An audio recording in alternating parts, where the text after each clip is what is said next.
Reading St. Patrick's Breastplate. It's an excellent morning prayer that asks for things that are totally politically incorrect, which is why I like it. I arise today through God's strength to pilot me, God's might to uphold me, God's wisdom to guide me, God's eye to look before me, God's ear to hear me, God's word to speak to me, God's hand to guide me, God's way to lie before me, God's shield to protect me, God's host to save me. From snares of devils, from temptation of vices, from everyone who shall wish me ill, afar and anear, alone and in a multitude, I summon today all these powers between me and those evils. Against every cruel, merciless power that may oppose my body and soul, against incantations of false prophets, against black laws of pagandom, against false laws of heretics, against craft of idolatry, against spells of women and smiths and wizards, against every knowledge that corrupts man's body and soul. Christ to shield me today against poison, against burning, against drowning, against wounding, so there come to me an abundance of reward. Christ with me, Christ before me, Christ behind me, Christ in me, Christ beneath me, Christ above me, Christ on my right, Christ on my left, Christ when I lie down, Christ when I sit down, Christ when I arise, Christ in the heart of every man who thinks of me, Christ in the mouth of everyone who speaks of me, Christ in the eye of everyone who sees me. I arise today through a mighty strength, the invocation of the Trinity, through belief in the threeness, through confession of the oneness of the Creator of creation. The Catholic Men's Podcast, Episode 13, Beowulf. I'm reading the version written by Stafford Riggs in 1933.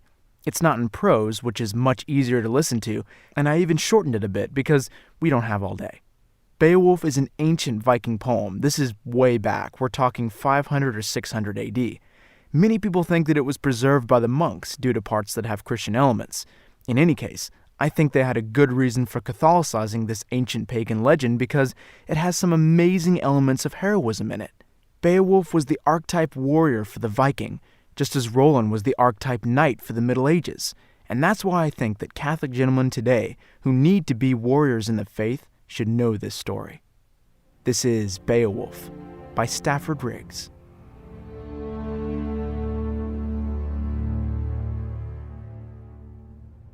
Once upon a time, in the far north of what is now called Europe, there was a kingdom known as Gatesland, and its ruler was named Hyulac.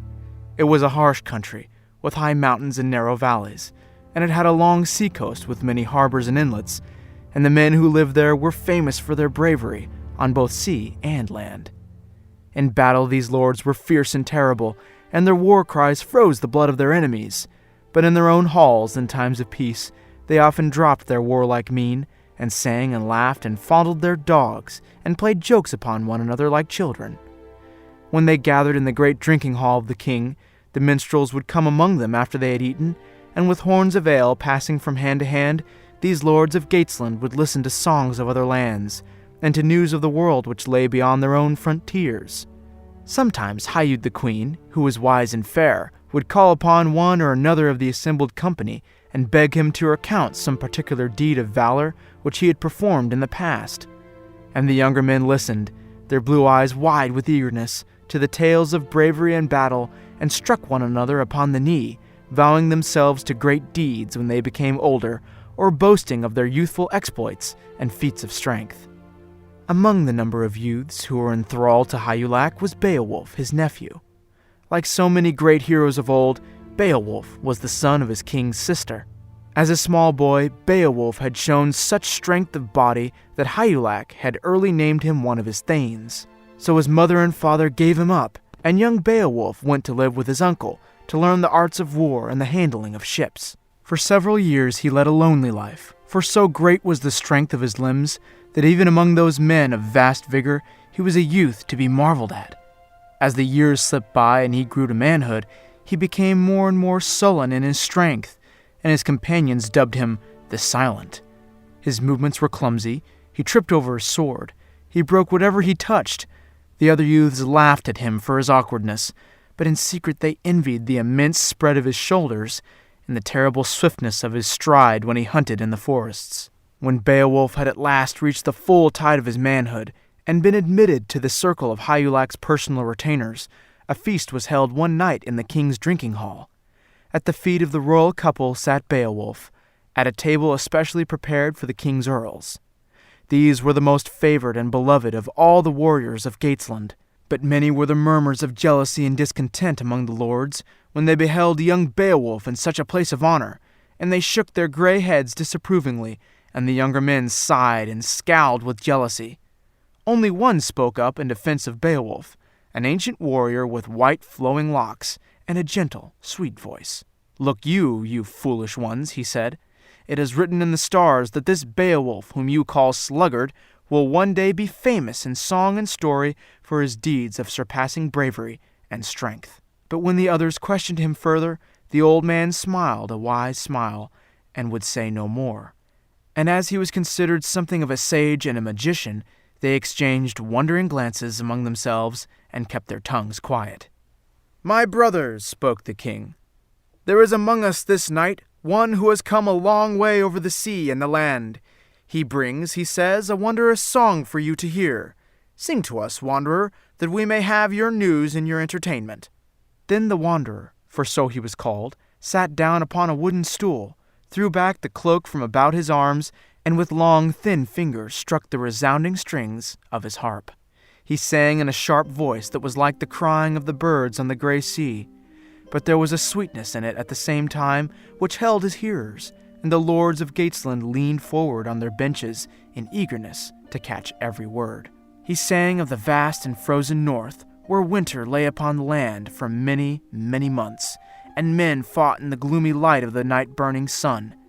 He sang of endless forests, stretching black and forbidding in a sea of snow, of mountains higher and bleaker than the highest mountains of Gatesland, of the strange and fearful demons that inhabited this ghostly region.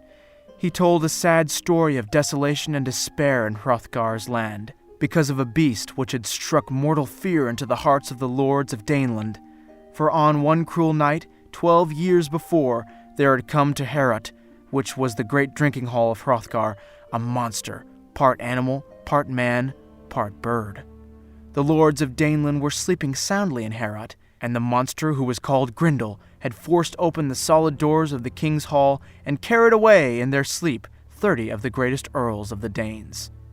There had been lamentation throughout the land, and many were the attempts to slay Grendel, but none had succeeded, and Hrothgar and his counselors no longer dared to sleep in Heorot, since for 12 long years Grendel repeatedly visited the king hall and wrought destruction there. Yet Heorot had been well built by Hrothgar, and for 12 years it had withstood the monster's onslaught. But in those 12 long years the valiant young warriors of the king had not withstood so well the nightly visitations, and now the land was despoiled of its youthful strength, and there remained to the king only those fighters whose early vigor had long since passed, and Daneland had become a country of old men and defenseless women. He told of Unferth, who was Hrothgar's beloved companion, and now Unferth had not once offered to meet Grendel in combat, because the fear in his breast was greater than his love for his master. And at this, a scornful murmur ran through the company that listened, and the lords of Gatesland condemned Unferth for a black coward. Now, all the while that the wanderer was singing, Beowulf sat as one bewitched. Those about him paid no heed to his rapid breathing, and failed to notice the light that had sprung into his blue eyes. He saw himself face to face with the monster Grendel, and suddenly a wild cry broke from his lips, and he leaped from his seat. "Lords of Gatesland and earls of Hygelac's," he shouted as the minstrel finished the song, "I am the son of Ecgtheow and of Hygelac's sister, and in olden times this Hrothgar was a war brother of my father. Therefore I claim kinship to him, and I will go to the land of the Danes and serve their king. I will slay this Grendel." Hygelac commanded silence among the guests in the drinking hall, and, turning to Beowulf, said in a loud voice, "The time has come, O Beowulf, for you to prove your worth. The gods have gifted you with the strength of 30 men, and this strength you should use to the advantage of your fellows. Our neighbor Hrothgar is in sore need. Go forth, then, from Gatesland to the land of the Danes, and do mortal combat with this Grendel fiend to the glory of Gatesland and the satisfaction of your new manhood. But I charge you, Beowulf, son of Ecgtheow, Earl of the Gates and my own nephew, return not to these halls if you should fail in your attempt. Again I say to you, you have great strength. Go you, Beowulf, and use it nobly." The king selected 14 earls to go with Beowulf, even though he would have rather gone alone. They prepared for 7 days and 7 nights for their mission, and then embarked upon the sea for many hours in their ship. After explaining their purpose of killing Grendel to the guardian of the beach, they went to the gates of the great drinking hall of Hrothgar. Thrice Beowulf knocked upon the gates, until the king's herald appeared and asked in a frightened voice whence they came and what they wanted. "I am Beowulf, and I come from my uncle Hygelac, the Geatish king, and I am a friend to the Danes." Beowulf ordered the man to inform his master the king that warriors from Gatesland were come to visit him, and craved food and a place to sleep. The man hurried away, with many a backward glance of fear at the proud array of these 15 noble visitors in their shining armor. While they waited for the king, the men from Gatesland looked curiously about them, and peered into the dismal hall which in other days had been so famed throughout the countries of the north. Its once shining gold-bright pillars were now cobwebbed with the years. The benches were moss-grown, no fine hangings were upon the walls, and on the hearths no fires were blazing. Then presently there was the sound of footsteps, the clanking of armor, and Beowulf and his earls stood ready to greet Hrothgar the king. First came a company of elderly warriors, for Grendel had killed and eaten all the young heroes of the court. Then the king himself appeared, wrapped in a rich mantle. He was an old man, with flowing white beard, strong hands, and eyes that told their story of sleepless nights and harassed days. As the party approached, Hrothgar the king, with hands outstretched, advanced with firm steps towards the Geatish lords. "I bid you welcome, O strangers," was his greeting, "for I can see at once that you come upon a friendly errand into this unhappy kingdom. Tell me, I pray, whence you have journeyed, for my trusty herald tells me that you ordered him to me, and would say nothing of yourself or of your business." Then Beowulf answered in a loud voice, "I am Beowulf, prince of Weders, son of Ecgtheow, and nephew of that good man Hygelac, king of Gatesland. These my fellows have joined me in coming to the land of the Danes, that we may deliver you from this arch-fiend Grendel of whom we have heard such dread things." "Beowulf, son of Ecgtheow!" cried Hrothgar. "Why, this is in truth the son of my old war-brother, my friend, for Ecgtheow and I were comrades in arms many years ago, before sorrow came to Daneland. I knew you, Beowulf, when as a child you played about your father's hearth, pulling the ears of his dogs so that they cried out in pain and astonishment that one so young could have such strength in him. Welcome, son of my old friend. You are very welcome in Daneland, and from this day Heorot shall be yours. But I warn you, it is to Heorot that Grendel comes so frequently, greedy for youths to devour, and it is in Heorot that you will meet the demon. But come, let your earls lay down their weapons, and remove their armor, and seek rest. There will be feasting tonight in Heorot, and Ecgtheow, my queen, will pass the drinking horn among you in token of our friendship, for you and your brave companions." Thus speaking, Hrothgar turned to his attendants, and bade them prepare the hall for Beowulf and his warriors, and there was preparation everywhere for the feast that was to be held for these visitors from far-off Gatesland. That night, after Beowulf and his companions had rested, for the first time in 12 years there was a great banquet in the hall of Heorot. The place was decorated with fine hangings, the gold-bright roof burnished until it shone like the sun, and the benches were scraped and polished by many willing hands. Huge fires were built on the hearths, and the smell of roasting meats pervaded the hall. In the king's high place sat Hrothgar, arrayed in a fine red robe of lamb's wool, a golden crown upon his white locks. Beside him was his queen, Ecgtheow the beautiful, dressed in garments of snowy whiteness. The tables were spread with viands such as warriors crave, and there was much mead in great cups. The drinking horns were passed from hand to hand, and many healths were drunk that evening to Beowulf and his earls, and many cups were raised to the destruction of Grendel. Beowulf sat in the place of honor at Hrothgar's feet, and he was clothed in scarlet and gold, with gold bracelets upon his mighty arms, a golden wire necklet of his king's giving about his throat. To his right sat Asherah, the close companion and trusted counselor of Hrothgar. He wore a blue mantle over his broad shoulders, and costly jewels glinted on his breast. On Beowulf's left was Unferth, the king's favorite, of whom the wanderer had sung in no uncertain terms concerning his lack of bravery. He was lean and black of hair, with a black divided beard, and he was dressed from head to foot in black and silver. Asherah leaned toward Beowulf and engaged him in deep converse, enjoying his company and praising him for his valor.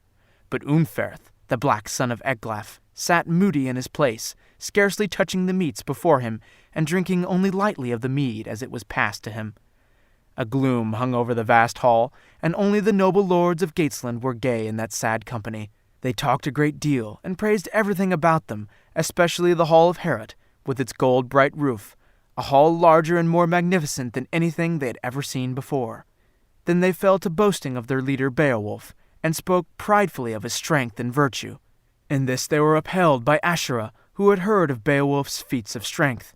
And while they talked and toasted one another in the bright ale, Unferth the Black lapsed more and more into sullen silence, and offered no word of praise to Beowulf, and never once lifted his beaker to the lord of Gatesland.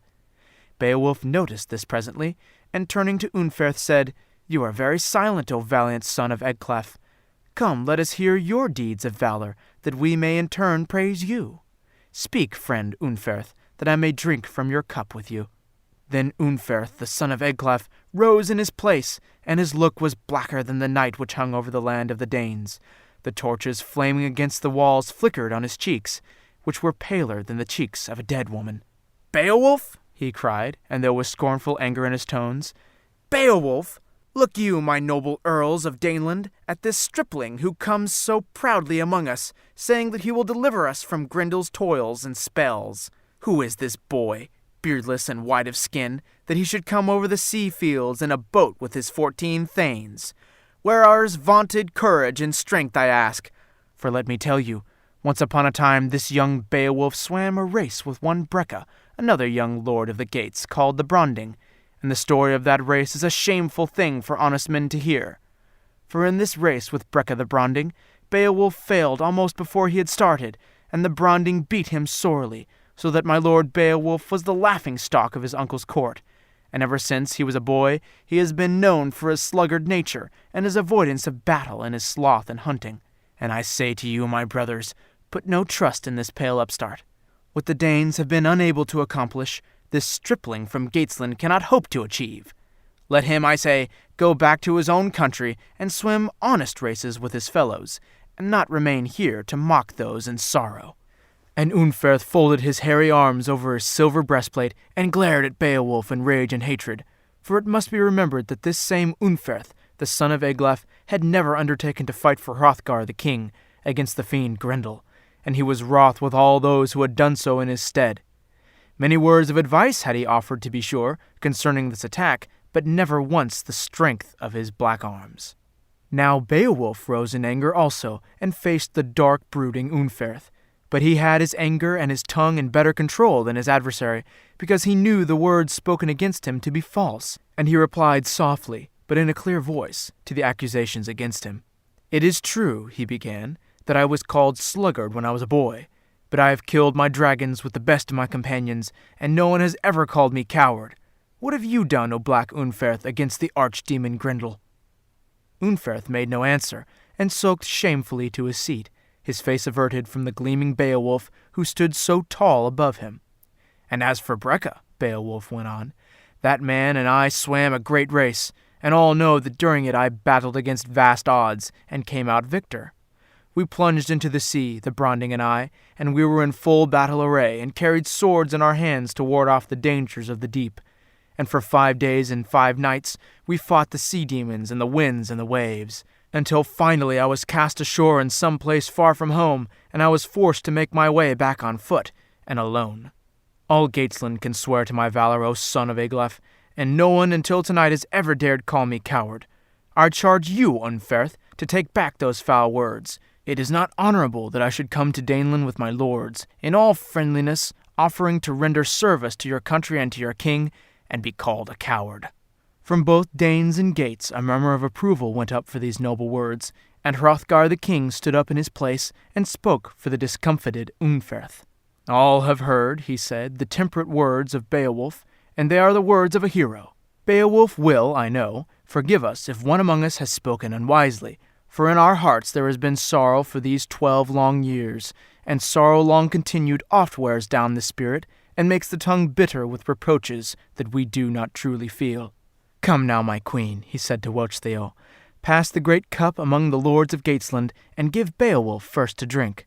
This is no time for foolish quarrels, and I enjoin you all to be of one mind, and grateful to these young and noble men who have braved the wind and the waves to come to us in a time of need.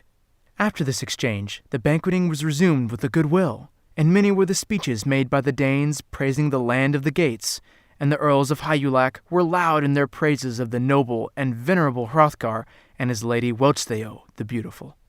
The fires were burnt out on the hearths when the last of Hrothgar's train had departed. Then Beowulf and his companions set themselves to fastening tightly the door of the hall. They secured it with wooden bolts and tied it with leathern thongs, and so strong was it that no mortal could have passed through. Then the warriors of Gatesland unfolded their cloaks upon the benches and laid themselves down to slumber, and Beowulf stretched his great length upon the couch of the king, and resolved that through the long night he would never once close his eyes. Near the door lay the young Hondiscio, Beowulf's favorite earl, who swore that if anyone broke through the door of Heorot, he would be the first to give the intruder battle. Silence crept over the shrouded forms where they lay upon the floor and benches, and there was no sound save their steady breathing and the faint sighing of the night wind in the trees about the hall. Beowulf upon his couch lay still as death, but his eyes moved here and there in the deepening gloom of the hall, and his breast rose and fell evenly with his breathing. Outside, a fog was creeping up from the sea, obscuring the moon in milky eclipse, and at last there was not even the sound of the wind in the trees. To Beowulf, the deep silence seemed full of moving things invisible to human eyes. Gradually there came over him a kind of drowsiness that he fought to ward off. His eyelids fluttered against his eyes, and then he swooned with the deep sleep that lay upon his weary limbs like a heavy garment, and the fog thickened and wound itself about the vast mead hall in the thick veils of damp gloom. The moon faded in the fog's depth, and the trees dripped with moisture, and the sound of this dripping was the only sound that came through the night. But suddenly there was a rustling among the wet trees, and a noise like the deep grunt of a pig, but soft and low, and it startled the fog-bound night, and the drops of mist-water on the trees fell sharply to the ground like heavy rain. Then the fog parted evenly, and in the wide path it made through the night a shadow loomed gigantic in all that was left of moonlight.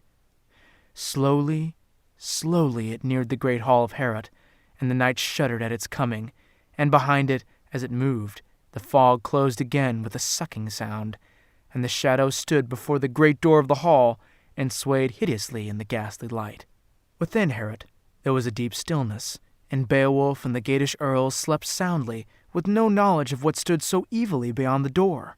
For the monstrous shadow was the fiend Grendel, and standing there in the fog-strewn night, he placed a spell upon those who slept in Heorot, and the spell he wove was a spell to make sleep more soundly those who already slept.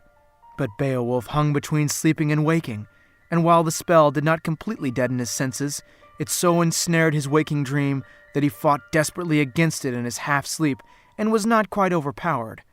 This Grendel did not know, as he placed his great shoulder to the door of Heorot, while Beowulf on his couch tossed in the nightmare that possessed him.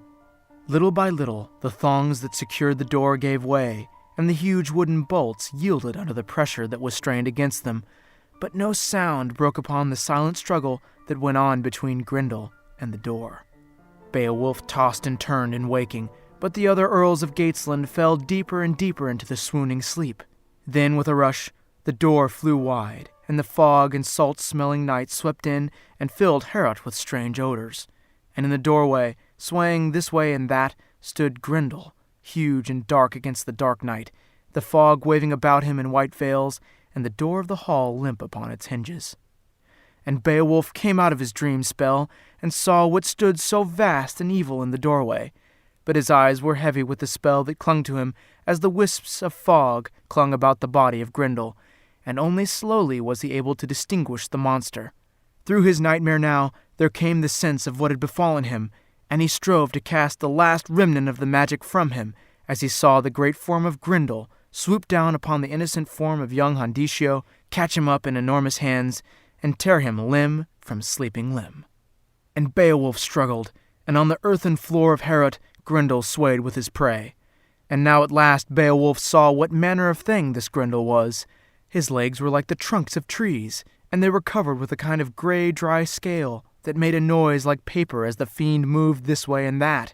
The body of the beast was shaped like that of a man, but such a man as no mortal eyes had ever before beheld, and the size and shape of it were something to be marveled at. The head was the head of neither beast or man, yet had something of the features of both, and the great jaw was filled with blunt fangs that ground the bones of the unhappy Hondisho to pulp. Shaggy, matted hair hung over the low forehead, and the eyes in the face of Grendel were the color of milk. Horror-struck upon his couch, Beowulf felt his limbs in thrall, and could move neither leg nor arm to raise himself, as Grendel devoured the body of the young Hondisho. And when Grendel had finished his horrid meal, the beast straightened a little his vast form, and looked now to the left, now to the right, until his gaze fell upon the length of Beowulf. Then the milk-white eyes burned with a dull light that was like the light of the moon, and slowly Grendel moved toward the couch. But Beowulf, stung and loathing, leapt from his bed. Silently they fought in the fog-strewn hall of Heorot. Silently their bodies twisted and bent this way and that, and Beowulf kept Grendel's huge hands with their long claws of sharp bone from him, and Grendel in turn sought to tear apart the quick body that slipped so easily through his arms and legs. All about them lay the sleeping earls, and not one moved in the deep magic of his slumber as the two fought that silent fight. Their bodies wove in and out among the sleepers, and Beowulf felt the hot reek of Grendel's breath upon his cheek, and the sweat stood out on Beowulf's broad brow and ran down into his eyes and blinded him. And Grendel's huge hands sought over and over again to clasp his opponent's head, to crush it in their iron grip. Then the fight became a deadly struggle in one far corner of the hall, and neither one gained any advantage over the other. Then Beowulf slipped. On the earthen floor of Heorot they fell together, and the force of their fall made the earth tremble, as when two giants fight in mortal combat. But Grendel's hold lessened, and fear smote the heart of the fiend. He strove only to free himself from Beowulf's grasp, and flee into the night, away from this white youth whose strength was the strength of 30 men. And now Beowulf had the upper hand, and flew at the giant's throat, but here his hands clutched at thick scales upon which he could get no grip. Grendel nearly took the advantage, but before he could seize Beowulf, the Lord of Gatesland had fastened both mighty hands upon the monster's arm, and with a sudden twist that forced a groan of agony from Grendel's lips, leapt behind him, forcing the imprisoned arm high up Grendel's back, and the beast fell prone upon the floor. Now came the final struggle, and sweat poured from Beowulf, while from Grendel there oozed a slimy sap that smelt like vinegar, and sickened Beowulf.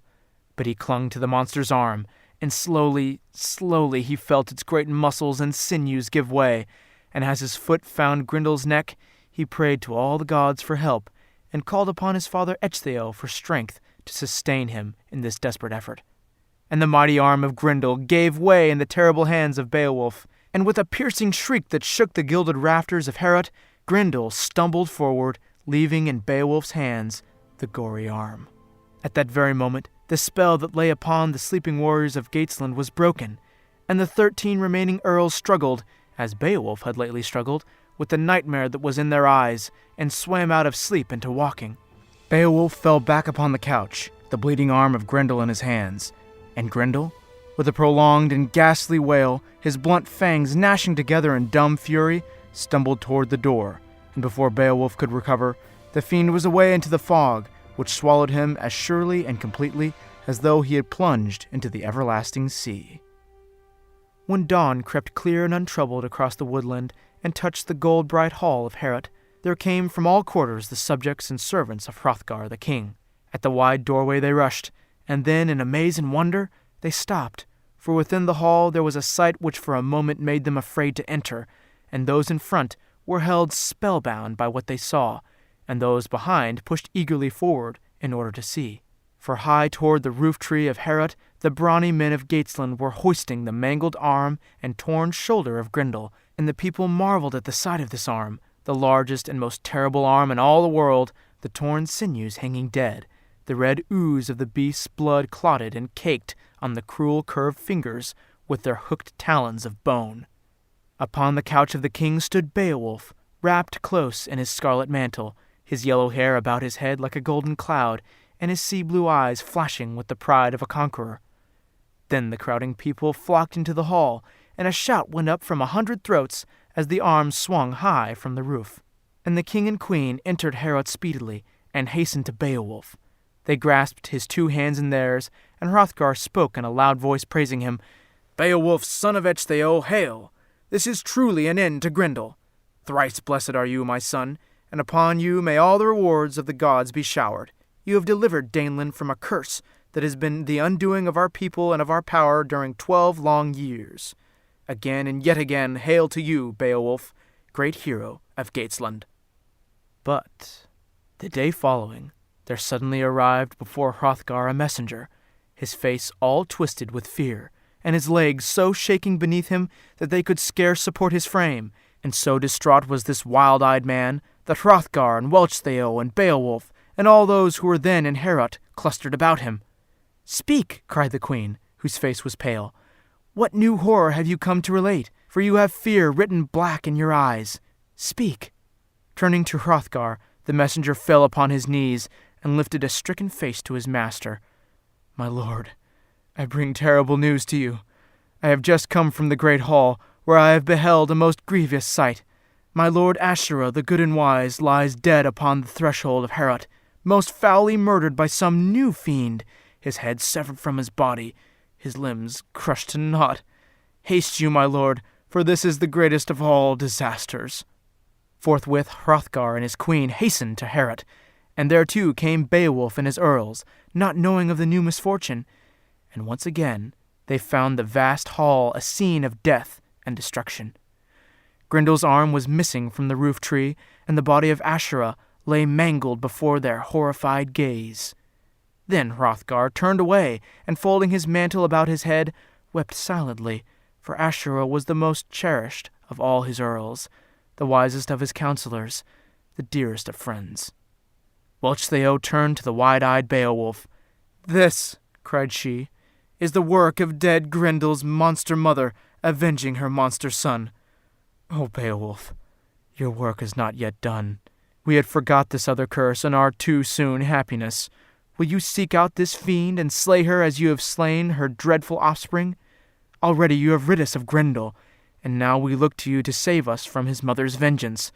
I fear unending desolation for all of us, unless she, too, is destroyed." At these words Beowulf cast his scarlet cloak from his broad shoulders and seized his sword. He called to his valiant earls, "Come, men, let us seek this new monster before the world darkens again into night." Then to the shaken king he said, "O Hrothgar, I pray that you will let horses be brought to carry us, for we must hasten to track the foul thing to her lair ere the scent is cold upon the ground." At this, black Unferth, son of Ecglaf, stepped forth from among the crowding earls, and in his hands was the mighty shaft of his black sword, called Hrunting. "Beowulf, son of Ecgtheow," he cried, "you came amongst us a stranger, and I am filled with shame in that I doubted you. Take my good sword, Hrunting, my magic sword, for it will aid you in this new adventure that comes to try our strength, a strength that comes surely from the gods themselves. Let us bury our past differences and be friends, and I will follow you to the very edge of the world." Then Beowulf embraced Unferth like a brother, and holding aloft the dark Hrunting, and with Hrothgar upon one hand and Wälctheow upon the other, he passed out through the great door of Heorot, and mounted at once the fine swift horses that awaited them below in the streaming sunshine. Swiftly, swiftly they rode, Beowulf upon a great white charger, and the king beside him on a horse as black as midnight. Their trapping and harness glinted with gold and silver and precious jewels, and behind them rode the Danish lords and the earls of Geatland, their armor gleaming in the sun as they rode after their leaders. Huge dogs flung their enormous bodies along the way, having quickly picked up the powerful scent of Grendel and his monster mother. On and on they rode, but the sun at last was clouded over, and the heavens lowered upon them, while distant thunder sounded and forked lightning streaked blue the enclosing gloom. All day they rode, nor did they once pause to refresh their horses or themselves. On and on over moor and Finland, through wide valleys they rode, until finally they came to a mere, deep, hidden in an encircling wood of tangled, burnt-out trees. The lake was small, but strange and evil vapors rose from its surface, and the water moved as though things of monstrous shape and size swam just below the water, waiting for whatever prey might fall to them. Above the mere, 2 great vultures with blood-red wings hovered in the foul rising vapors, crying hungrily to each other, circling and circling. The tracks of the monsters stopped short at the water's edge, and the great dogs ran round and round the mere, but there was no further scent, and, sitting down upon their haunches, the hounds mournfully gave tongue. The darkness thickened, and while the lords and their retainers lined the shores of the lake, looking for they knew not what, Beowulf threw off his scarlet cloak and was buckling the black sword Hrunting to his belt. "I go into the mere," he cried, "after this monster woman." A murmur of horror went up from those assembled on the strand. "Yes, but I go alone," he warned, as several stepped to his side, casting off their cloaks. "I go alone. I will return, but when, I know not." Then he fell on one knee before Hrothgar in homage, and embraced each of his followers. They crowded round him, protesting at his folly, but Beowulf was firm in his resolve, and bade them wait upon his returning. Fully armed, he ran swiftly into the lake, a shout on his lips, his fair hair streaming like light, and the leaden waters closed thickly over him, and the lake shuddered on all its surface, and Beowulf disappeared from sight. Down, down, down he sank. At first he could see nothing, and the dark water sang in his ears and lay about his body like a thick mantle. He felt things brushing against his legs and body, soft things that slipped and glided. At these he swung the sword, Hrunting, but so noiseless and slimy were the invisible creatures at which he slashed that he could not tell whether his blows found their mark or not. But gradually as he sank, the darkness lessened, and he looked about him with wonder. The water was now luminous, as if lighted by unseen fires of phosphorus and sulphur. Immense sea animals and fish swayed past him in the mysterious light, and each as he passed threw him an evil glance from its glowing eyes of red or green or sapphire blue. Their scales glinted like beaten gold, and his sword glanced from their sides as from fine armor. Below him he saw fantastic forests of living coral and many-colored sea flowers, but, and this was a strange thing, he never seemed to reach those deep sea forests, for ever as he sank, the tops receded from him. He was attacked by huge swarms of poisonous jellyfish, which sparkled in their strange whirlings. These he cut through valiantly, and tore their clinging masses from his limbs. Once a 100-armed monster caught him from behind, and he thought he was lost. The snake-like tendrils coiled and twisted about his body, but he turned in a flash, and sank Hrunting into the vile body until the long arms were loosened, and the water was stained black from its blood. Down, down, down he sank, through that shimmering and silent world, till he began to wonder when he would come upon what he sought so eagerly.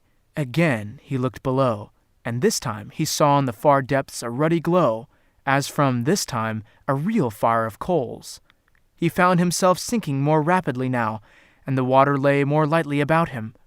He looked up, trying to pierce the blue gloom through which he had come, but as he looked, something seized him about the waist fiercely, and before he could recover from this new attack, he found himself swiftly dragged into a glowing cave, brilliantly lighted from a great fire on a hearth, and clinging to his body the most loathsome hag he had ever beheld. Her hair was a growth of long hissing snakes that twisted and writhed about her head. Her face was almost completely hidden by them, and all he could see was a hideous gaping mouth, filled with sharp green fangs, and eyes that burned at him like live silver. He was clutched by bony arms, covered with thick, rank hair, and the powerful, lean body of the hag was clothed in strips of blackened fish skins, foul-smelling and slimy. She was of great height, Beowulf saw, but so bent was she that he looked down into her eyes, gleaming through the knotted coils of serpents. Her great jaws snapped at him, and a horrid slime dripped from her purple lips. All this Beowulf saw in a moment as he stood in her vicious grip, and while she devoured him with her eyes, he had time to gauge his position. The fire in the waterless cave burned on an open hearth, and the place curved high above them as though within a giant bowl. The floor was covered with black sand, dry underfoot, and in a far corner Beowulf saw a massive shape which he knew to be Grendel. Her great claw fingers sank into his flesh, His skin crept with the sickening touch of her, and they struggled there at the bottom of the world, in a cave under the water, and the great heart of Beowulf smothered him in his breast with a fear that was like nothing he had ever felt. Sweat poured from him. His legs melted under him like a wax. There was a spell upon him that drained him of all strength. He managed to draw his sword, Hrunting, but so protected by magic was the mother of Grendel that try as he would, Hrunting would not pierce her body, and at last clattered to the floor from his numb hand.